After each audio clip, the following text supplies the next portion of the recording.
일본 역사상 가장 극적인 성공을 이룬 남자가 있었습니다.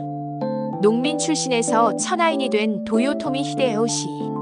하지만 그 찬란했던 권력도 영원하지 않았어요. 오늘은 일본 전국시대를 통일한 영웅이 어떻게 몰락의 길을 걸었는지 그 드라마틱한 흥망성쇠의 이야기를 들려드리겠습니다.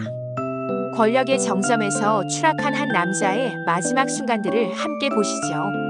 1537년 아이치현의 한 농민 가정에서 태어난 히데요시.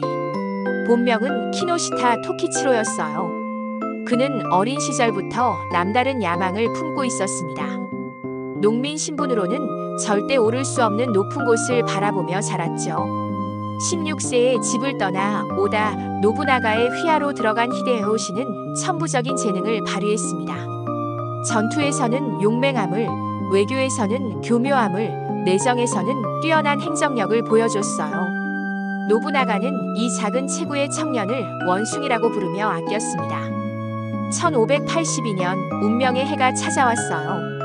혼노지의 변으로 오다 노부나가가 죽자 히데요시는 재빠르게 움직였습니다.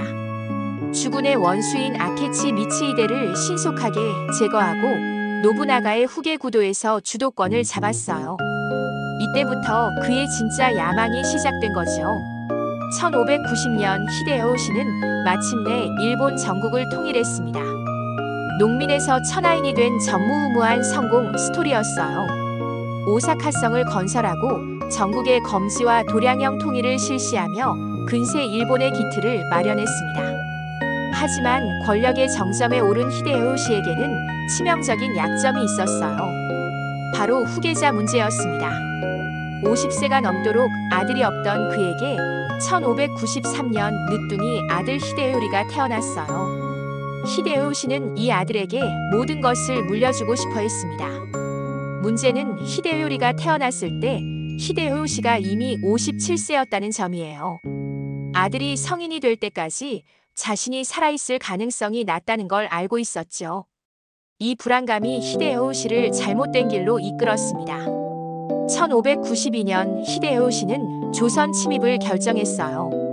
명분은 명나라 정벌이었지만 실제로는 국내 정치적 목적이 컸습니다.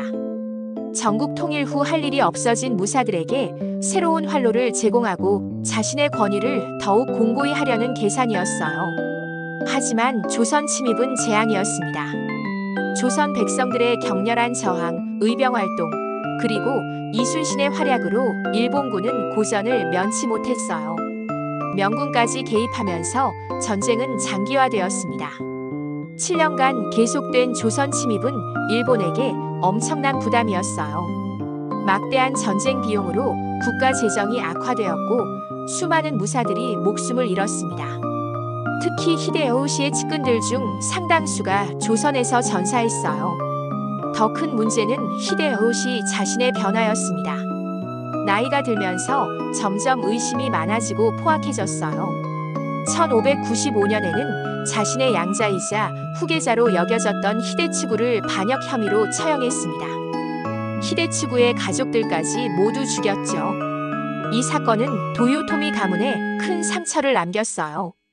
많은 다이묘들이 히데요시에 대한 신뢰를 잃기 시작했습니다. 권력에 눈이 먼 노인이 되었다는 평가가 나돌았어요. 1598년 8월 히데요시는 병상에 누웠습니다. 조선에서의 패전 소식과 건강 악화가 겹치면서 급속히 쇠약해졌어요. 그는 마지막 순간까지 아들 히데요리의 미래를 걱정했습니다. 히데요리를 부탁한다. 히데요시는 5명의 대로를 불러 유언을 남겼어요. 도쿠가와 이에야스, 마에다 토시이에 우에스기, 카게카츠, 모리 테루모토, 우키타 히데이에가 바로 그들이었습니다. 1598년 9월 18일 도요토미 히데요시는 63세의 나이로 생을 마감했습니다. 농민에서 천하인이 된 영웅의 마지막은 쓸쓸했어요. 조선에서 철군 명령이 내려진 것도 그가 죽은 후였습니다. 히데요시가 죽자마자 그가 그토록 걱정했던 일이 현실이 되었어요. 5대로 사이에 권력 다툼이 시작된 거죠. 특히 도쿠가와 이에야스는 히데요시의 유언 따위는 안중에도 없었습니다. 1600년 세키가하라 전투에서 이에야스가 승리하면서 도요토미 가문의 운명은 결정되었어요. 히데요리는 명목상 주군으로 남았지만 실권은 모두 이에야스에게 넘어갔습니다. 1615년 마침내 오사카 전투가 일어났어요. 도쿠가와 가문이 도요토미 가문을 완전히 멸망시키기 위해 벌인 마지막 전쟁이었습니다.